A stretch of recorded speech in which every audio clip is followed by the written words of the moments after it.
सोनम रघुवंशी ने क्या राज रघुवंशी को मार दिया? सोनम ने क्या अपने प्यार के लिए अपने पति की बलि चढ़ा दी? सोनम ने साजिशन अपने पति राज रघुवंशी को शिलोंग ले गई और उसके पीछे हत्यारे भी। क्या सोनम ही राज रघुवंशी की कातिल है? एक बीवी अपने पति की हत्या करवाती है क्योंकि उसका प्रेम कहीं है जिससे वो शादी करना चाहती है और उसकी खातिर उसने अपने पति को रास्ते से हटाना ही जरूरी समझा। और राज रघुवंशी की शिलोंग में यानी कि मेघालय में जो हत्या की गई, दरअसल वो यूं ही कुछ हत्यारों के जरिए नहीं की गई बल्कि एक बड़ी साजिश का नतीजा रही। ये पूरी घटना या पूरा केस पिछले कई दिनों से देश में हलचल मचाए हुए है।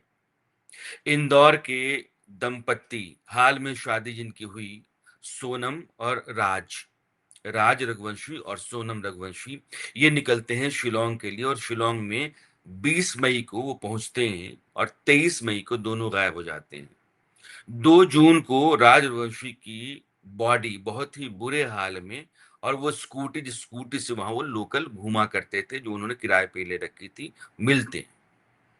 सोनम का कोई अता पता नहीं मिलता है। एक कपड़ा मिलता है जो सोनम ने डाल रखा था, उस पर खून के कुछ छींटे हैं, लेकिन सोनम कहीं नहीं दिखती है। सोनम अचानक 9 तारीख को यानी कि 2 जून को राज रघुवंशी की बॉडी मिलती है मेघालय में और उस होटल से लगभग 25 किलोमीटर दूर जिस होटल में वो ठहरे हुए थे, जिसका वीडियो आ रहा है।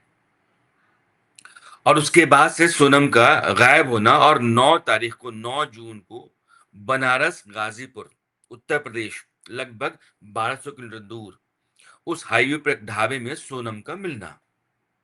सोनम राजवंशी की बॉडी के मिलने के 7 दिन के बाद गाजीपुर में बरामद होती है। यूं कहिए कि वो वहां से अपने घर वालों को फोन करती है, घर वाले पुलिस को फोन करते हैं और पुलिस आकर के सोनम को अपने साथ ले जाती है।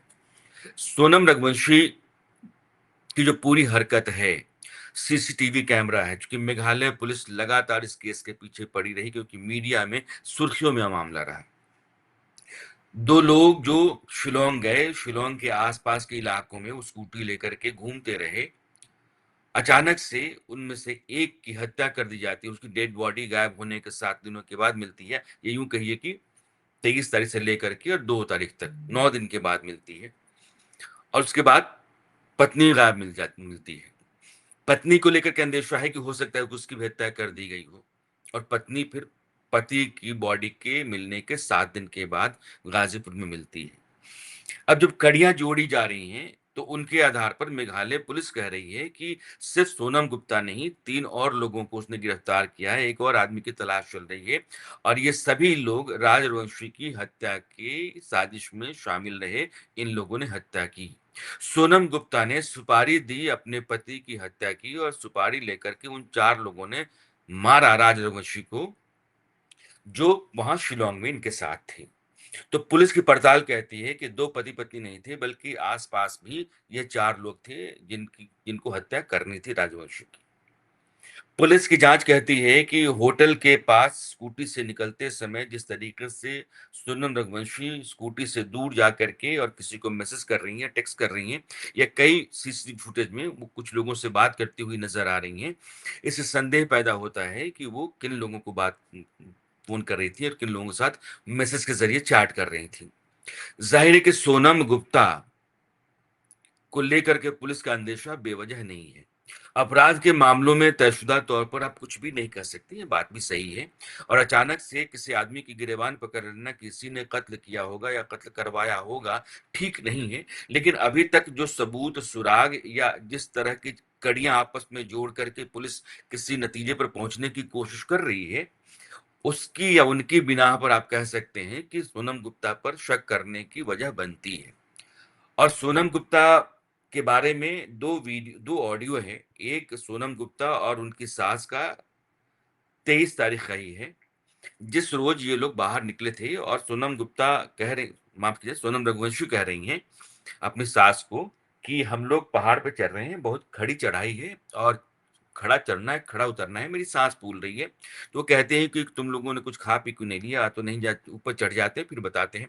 वो आगे हैं, अभी जा रहे हैं, बहुत घना जंगल है, अंधेरा है, कुछ दिख नहीं रहा है, इस तरह की बातचीत है। और राजवंशी ने भी अपनी माँ से कहा कि चिंता मत करो, हमने भी कुछ खाया नहीं लेकिन खा लेंगे। उस समय तक इस बात का अंदेशा नहीं हो रहा है कि सोनम ने अपने भीतर अपने पति को मारने की प्लानिंग या साजिश बना रखी है।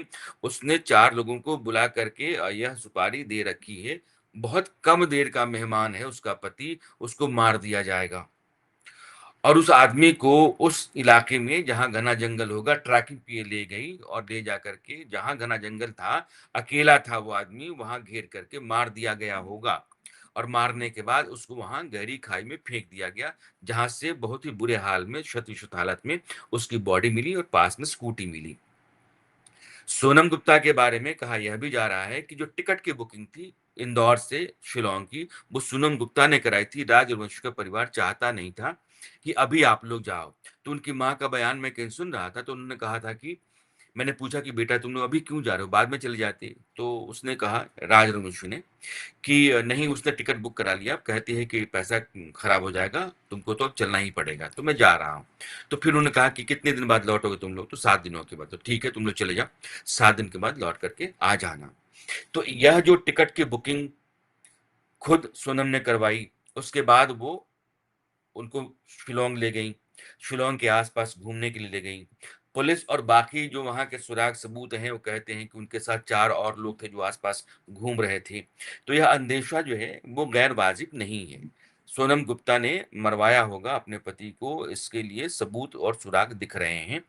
और एक खबर जो भी ताज़ा आई, वो ये है कि सोनम गुप्ता के पिता का जो कारोबार है, प्लाईवुड का कारोबार है और प्लाईवुड के कारोबार पर एक लड़का रहता था जो सोनम से 5 साल छोटा है जिसका नाम है राज।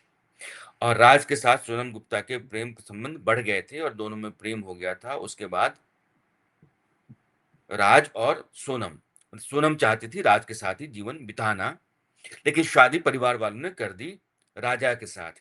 राजा को निपटाने के लिए और राज के साथ बाकी ज़िंदगी बिताने के लिए सोनम गुप्ता ने ये हत्या करवा दी। सवाल ये है कि अगर आप में किसी आदमी को मरवाने का साहस है और आप इस तरह से अ,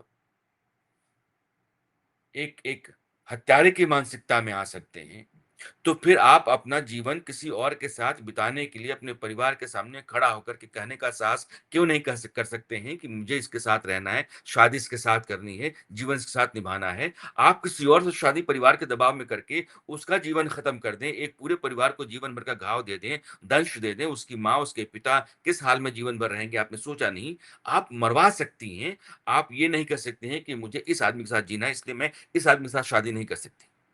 राज की ज़िंदगी आप बख्श सकती थी, उसकी ज़िंदगी के बगैर आप राजा के साथ रह सकती थीं, क्योंकि शादी नहीं करने का साहस आप कर जाती तो, जो नहीं कर सकीं। तो हमारे समाज में ऐसे बुज़दिल और कातिल, आपके पास इतना साहस है भाई, आप इतने जानवर की तरह हैं कि आप एक आदमी की हत्या करवा सकते हैं, सुपारी दे सकते हैं, दूर उसको ले जा सकते हैं, बेरहमी से बर्बर तरीके से उसको मरवा सकते हैं, मरवा करके उसकी लाश को कहीं और ठिकाने लगा सकते हैं और चुपचाप वहाँ से निकल सकते हैं। आप ये नहीं कर सकते हैं कि मैं शादी नहीं कर सकती हूँ, मुझे इससे शादी करनी है। क्या हो सकता था? आपकी ज़िंदगी बर्बाद हो सकती थी, परिवार कहता कि नहीं, आप बालिग थीं, आप जाकर के शादी कर सकती थी, कोर्ट में खड़ा हो सकती थी, प्रशासन है, पुलिस है, कानून आपका साथ दे सकता है। अगर 5 साल छोटा है तो 19 साल का होगा। 21 साल तक इंतज़ार करती हैं आप। 21 साल का हो जाता आप शादी कर लेती। लेकिन एक भरे-पूरे परिवार को, एक खुशहाल परिवार को आपने तबाह कर दिया, बर्बाद कर दिया और आप गाज़ीपुर में जाकर के ढाबे पे मिल रही हैं। मैं फिर कह रहा हूँ कि ये जो कुछ भी कह रहा हूँ इस आधार पे कि सोनम ने अपने पति राजा की हत्या करवाई होगी। ये स्थितियाँ अगर हैं तो, क्योंकि समाज में इस तरह कि वारदात दोबारा ना हो, इस तरह की मानसिकता लोगों के भीतर पैदा ना हो, उसको रोका जा सके, इस खातिर मैं कह रहा हूँ। आप में हिम्मत होनी चाहिए। हौसला कीजिए, दूसरे की ज़िंदगी बर्बाद करने, पूरा का पूरा परिवार खत्म करने के लिए आप उस परिवार के साथ गठजोड़ कर लेती हैं और फिर आप कातिल निकल जाती हैं। आप में इतना साहस नहीं कि आप जिससे प्रेम करती हैं, उससे शादी करने के लिए अपने परिवार के सामने खड़ा हो सकें। तो आज की तारीख में जो स्थितियाँ हैं और जिस तरीके से सीसीटीवी फुटेज है या लोग हैं, बयान हैं, पुलिस का इन्वेस्टिगेशन है, वो कहता है कि सोनम गुप्ता ही कातिल हैं। डीजीपी मेघालय, वो दावे से कह रहे हैं कि हत्या सोनम ने करवाई है। सोनम रघुवंशी ने राजा रघुवंशी की हत्या करवाई और अब जाँच कह रही है कि ये राज नाम का आदमी जो उनके पिता के कारोबार में उनकी दुकान पर काम करता था, उससे इनका प्रेम था। तो एक कारोबारी आदमी को आपने क्यों फँसाया, क्यों रोका? तो इस पर मैं फिलहाल अपनी बात यहीं रोकना चाहता हूँ। मेरे कुछ ज़रूरी फ़ोन आ रहे हैं, तो उनको उठाना ज़रूरी है। लेकिन इस पर मेरी नज़र है और आगे भी अपडेट आपको देता रहूँगा। नमस्कार।